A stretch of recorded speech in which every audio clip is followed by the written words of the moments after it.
It is Wednesday, April 29, 2026, and the Philippine news landscape is dominated by the major Meralco developments that have sparked significant public and legislative debate today. Here are the top 10 news headlines in the Philippines today. Starting our list, Cebu ramps up security for 48th ASEAN Leaders Summit. With the ASEAN Summit less than 2 weeks away, Cebu has entered a high-security lockdown mode. Local and national forces are conducting massive simulations across the province to protect 11 heads of state, ensuring the Philippines is ready to host the region's most significant diplomatic event of the year. Stand by for the latest updates as they happen. On number 9. Nearly 1,200 Filipino seafarers exit high-risk Strait of Hormuz. The Department of Migrant Workers confirmed the safe exit of nearly 1,200 Filipino seafarers from the Strait of Hormuz today. While the exit of several vessels marks a success for diplomatic and maritime security efforts, 15 Filipino crew members remain on ships currently held by Iranian authorities. Up to number 8 headline, CHED freezes tuition hikes amid national energy emergency. Commission on Higher Education Chairperson Shirley Agrupis announced a moratorium on tuition increases for the upcoming school year. The government cited the ongoing national energy emergency as the primary reason, prioritizing the financial stability of Filipino families who are already struggling with high utility and fuel costs. News on aviation industry, fuel surcharge for domestic and international flights set to drop in May. The Civil Aeronautics Board announced a slight reprieve for travelers, lowering the fuel surcharge from level 19 to level 18 for the first half of May. This reduction will lower ticket prices for domestic flights by up to 1,734 pesos and provide much-needed breathing room for the aviation industry.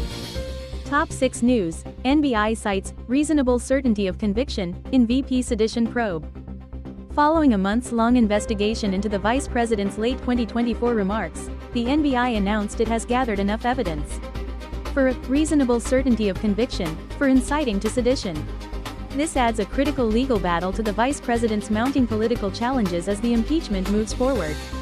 Updates coming in on Top 5 News, ICC designates judges for trial of former President Duterte. The International Criminal Court has moved into a critical new phase by formally constituting Trial Chamber 3 to preside over the case of former President Rodrigo Duterte. This follows a landmark ruling on April 23, 2026, which confirmed all charges of crimes against humanity against him. The ICC presidency designated 3 judges with extensive international criminal law experience to handle the trial. They are tasked with ensuring a fair process while managing one of the most high-profile cases in the court's history. The appointed judges are Judge Joanna Corner from United Kingdom, Judge Ki Bom Pek from South Korea and Judge Nicolas Guillou from France. The trial focuses on 3 specific counts of crimes against humanity, murder and attempted murder, allegedly committed between November 1, 2011, and March 16, 2019. Facts and reports on Top 4, House panel finds probable cause to impeach VP Sara Duterte. The House Committee on Justice's decision to find probable cause against Vice President Sara Duterte on April 29, 2026, marks a historic turning point in Philippine politics. The 53-0 unanimous vote followed weeks of explosive testimony and is the most significant step toward a formal Senate trial. The articles of impeachment center on several high crimes and betrayal of public trust. In a strategic procedural move, the committee voted 38-6 to keep a Bureau of Internal Revenue box containing the tax records of the Vice President and her husband, Addie Mons Carpio. The Committee on Justice will now prepare a formal committee report in the final articles of impeachment. Up to Top 3 News headline, PNP manhunt intensifies after fatal Timog Avenue shooting. The Philippine National Police has launched an intensive manhunt following the fatal shooting of 2 individuals yesterday, April 28, 2026, at the busy intersection of Timog Avenue and EDSA in Quezon City. During a press briefing today, April 29, PNP spokesperson Brigadier General Randolph Tuaño presented photos and video footage of the suspects captured shortly after the shooting. Chief PNP General Jose Melencio Nartatez Jr. has ordered all units to prioritize the capture of these gunmen to maintain the integrity of the government's Safer Cities initiative.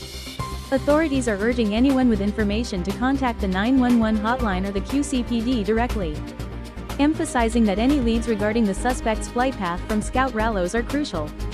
Our runner-up news, Octa survey, 600,000 families escape self-rated poverty.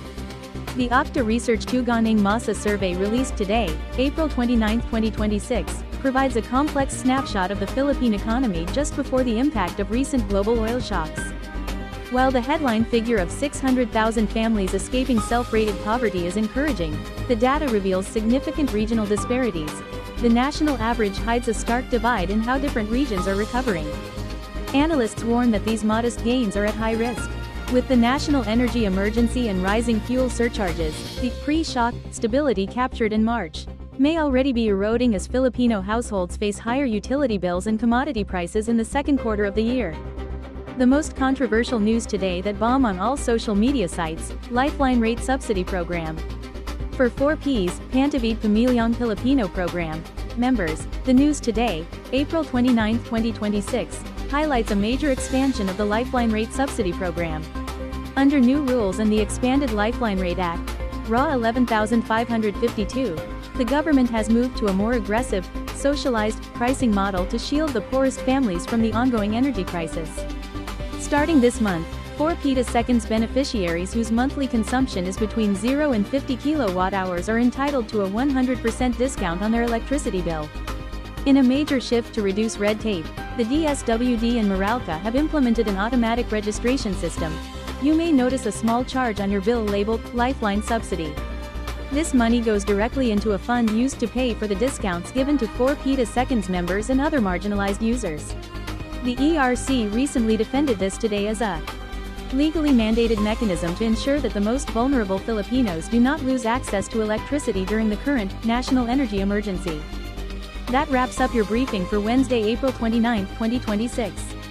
From historic impeachment moves to the energy crisis and the ICC trial, the nation stands at a major crossroads.